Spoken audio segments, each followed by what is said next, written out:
Welcome to Penrose Learning, where we make understanding easy. You start by organizing data so sheets can plot multiple series reliably. Put independent variables in column A and each dependent dataset in adjacent columns with headers. Once done, scan for text-formatted numbers or inconsistent dates and convert them. Make sure units are labeled. Select a contiguous range that includes the header row and all columns you'll plot. This first action prevents misaligned axes and lets Google Sheets detect series automatically.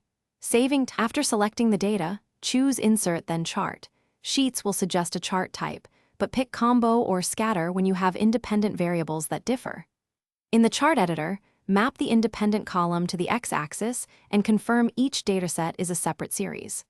Once done, assign any large-scale series to the right axis and adjust chart type per series for clarity. Make sure to set distinct colors and markers. This helps you and viewers interpret overlapping or differently scaled datasets. Finish by adding descriptive axis labels, a clear legend, and a concise chart title so interpretation is immediate. Once labeled, tweak grid lines, tick spacing, and optionally add trend lines to show direction. Make sure to resize the chart area and lock the legend position if sharing. If a series fails to appear, check that headers are in the first row, the selected range is contiguous, and values are numeric, not text.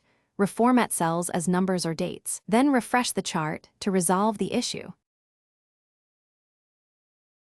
Thanks for watching. If this was helpful, leave a like and consider subscribing. See you next time.